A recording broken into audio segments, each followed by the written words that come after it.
প্রধান উপদেষ্টার সাথে সংলাপে কেন অসন্তুষ্ট ছিল বিএনপি, এমন প্রশ্নের বৃত্তে এখন রাজনীতি।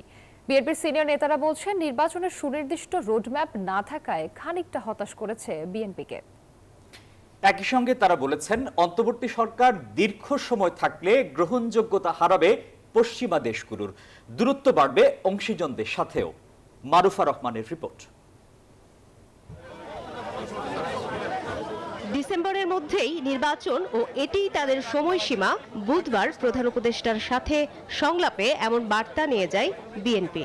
দলের এমন অবস্থান থেকে নির্বাচন নিয়ে সরকারের উপর চাপ তৈরি করতে চেয়েছিল বিএনপি। তবে বৈঠকে নির্বাচনের সময়সীমা নিয়ে প্রধান উপদেষ্টার বক্তব্যে সন্তুষ্ট হয়নি দলটি। আমরা একেবারেই সন্তুষ্ট নই, আমরা পরিষ্কার করেই বলেছি। বিএনপির এই অসন্তোষে রাজনীতির আকাশে জমাট বাঁধে সন্দেহের কালো মেঘের। দলটির দাবি, নির্বাচন নিয়ে সুনির্দিষ্ট রোড ম্যাপ না থাকায় জনমনেও জেগেছে হতাশা। আর সন্দেহের ঝড় আরও বেগবান করেছে সাম্প্রতিক সময়ে কয়েকজন উপদেষ্টা এবং এনসিপির নেতাদের অন্তর্বর্তী সরকারকে লম্বা সময় ক্ষমতায় থাকার কথা বলায়। বিএনপির নেতারা বলছেন, এই সরকারের বয়স 8 মাস পার হলেও নির্বাচনের সুনির্দিষ্ট রোডম্যাপ দেয়া হচ্ছে না। সে কারণেই তৈরি হচ্ছে সন্দেহ এবং উঠছে নানা প্রশ্ন।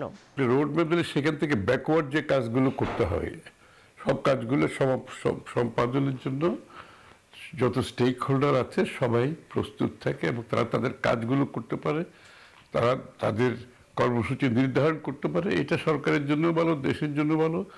সরকারের যে প্রতিষ্ঠানগুলো আছে, যে কাজগুলো আছে, বান্ডেল থাকলে প্রতি সেনমানিতে টাকা বাঁচবে। বিকাশ সেনমানি বান্ডেল কিনে জিতুন প্রতি লেনদেনে। তাদের জন্য ভালো। আমরা তো কোঅপারেট করছি। সংস্কারের কথা ওনারা বলছেন, সেটা যতটুকু ঐক্যমত হয় সেই ঐক্যমতে করে চার্টার সই করে রুটম্যাপ দিয়ে নির্বাচনে চলে গেলেই হয়। এখানে তো কাল কাপন করার কিছু নাই।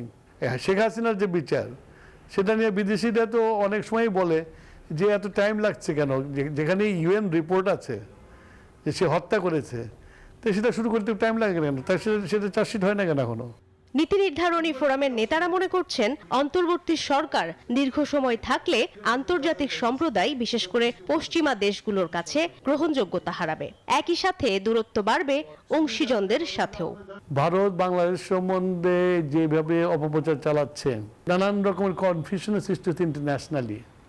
মানুষের মনে করতে হয়তো বাংলাদেশে একটা মাইনরিটি রিপ্রেশনের দেশ হয়ে গেছে, সেটা না, আসলে তো তা না। বাংলাদেশে সে সমস্যা নাই।